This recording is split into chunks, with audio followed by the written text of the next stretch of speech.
Hi, and welcome to Lesson 1.5, BIOS Components, Features of the BIOS and the System Setup. Let's go ahead and get started. So in this lesson, what we're going to cover is an overview of the BIOS System Setup utility, configure and apply BIOS changes, and we're going to learn about different settings that you can make in the BIOS. And we're going to understand also some security settings, specifically around the supervisor password and the user password. So let's go ahead and jump right in. Overview of the BIOS system utility. Now, not everything in BIOS is fixed or static. It has many changeable items. Now, if you've ever looked at the BIOS and probably your first impression of it, it was this big, mean, scary, DOS-looking system that had a lot of readout information.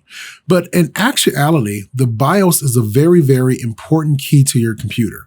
Now, it keeps track of hardware changes in your system. It keeps track of the number of hard drives, the boot order, and the changes with these devices. When you add another device or take out a device, the BIOS reads this hardware information and logs it into the system and shows you that it's in the system. It recognizes that hardware and displays it right there. It also is a place where you can enable and disable key hardware or key features, such as USB, virtualization, CPU features. You can unlock features that's not turned on by default. Again, that's depending on the motherboard manufacturing. But there's a lot of things that you can do with the BIOS and the BIOS setup utility. The BIOS is the heart of your system and it must be protected. And we're going to talk about some security features that you can do to help protect the BIOS of your system. Now, if BIOS is that important, think of it as not like a remote hacker, but if someone gained access to your system, if they can get into your BIOS and make changes, a lot of malicious things can be done within the BIOS. So again, it is the core, it's the heart of your system, and it does need to be protected. So we're going to look at accessing the BIOS. How do you access the BIOS? Now, it's going to change depending on the manufacturer of your motherboard. Check your manufacturer documentation.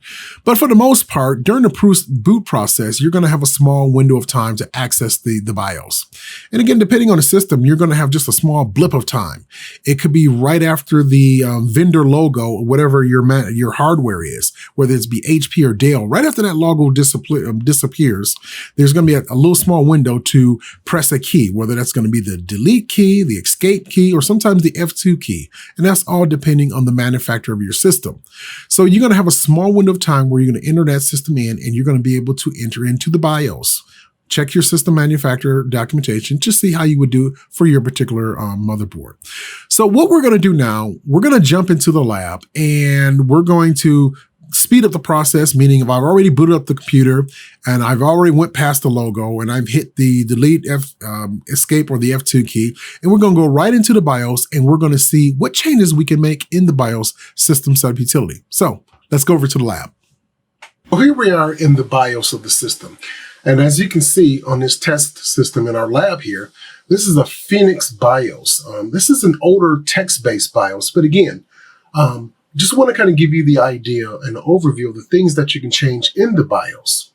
So here on the main screen, you can see the product name, which is the ProLiant ML110G6 system. It also has the ProLiant BIOS version, the date. It also shows you the CPU type and the CPU speed. The physical CPUs. If this system had more than one physical CPU, it would show up here in the BIOS. And again, the BIOS reads the hardware and displays it right here in this text-based system to show you what pieces of hardware you have. As we move down the line a little bit, the extended memory shows you how much memory is in this system. Also, there's boot features on the system that kind of shows you as far as what boot features are available in this system.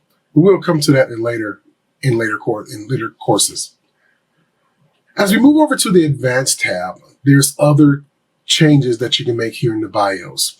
And as we walk down the list a little bit, Wake on LAN, Advanced Chipset Control, Advanced Processor Options, iOS Device Configurations, Hard Disk Configurations. And here you can see it will show you again how many hard drives are in the system. As we move on down to USB configurations, you can turn USB ports on and off. Again, just showing you that there's some things that you control within the BIOS. On the security tab, this is very important. And one of the items that you would need to remember for the CompTIA A+ is the supervisor password, which controls the access to the setup utility, as it shows there on the right. So if you want to prevent someone from, or prevent anyone from going in and making changes to the BIOS, this is where you would set up the supervisor password. And it prevents anyone from going into the BIOS to make changes. Now, as we move over to the boot tab, this is a very important tab because you can set the boot order of your system. As you can see here, my boot order is removal of devices first, the CD-ROM drive, then the hard drive, then the embedded NIC. And you can change these to any order that you want. And as we move over to the exit tab, you can see I can exit here with saving changes that I made. I can exit discarding my changes. I can restore factory defaults, I can discard my changes, or save my changes. So as you look at this, you can play around here all day, making all kinds of changes, experimenting. But as long as when you come to that exit tab and you discard your changes, no changes will be in effect.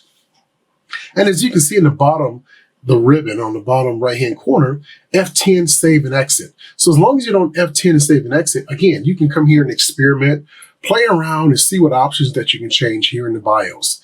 And again, as we saw, as we're moving through the BIOS, there's some things that are just read-only that you won't be able to change, but there's some items that you would be able to change in your BIOS.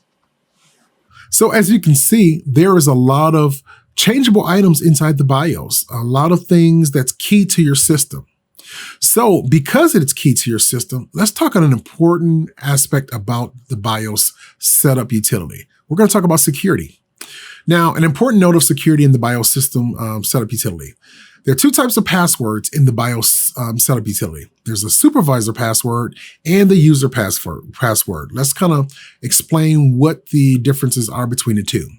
The supervisor password comes up and prevents unauthorized users from entering the BIOS system setup utility. Now, that's very key because just where we were at making changes in your system, you don't want an intruder to, if they're on your system, to be able to boot and get into your BIOS. Because like I said earlier, a lot of malicious things can be done.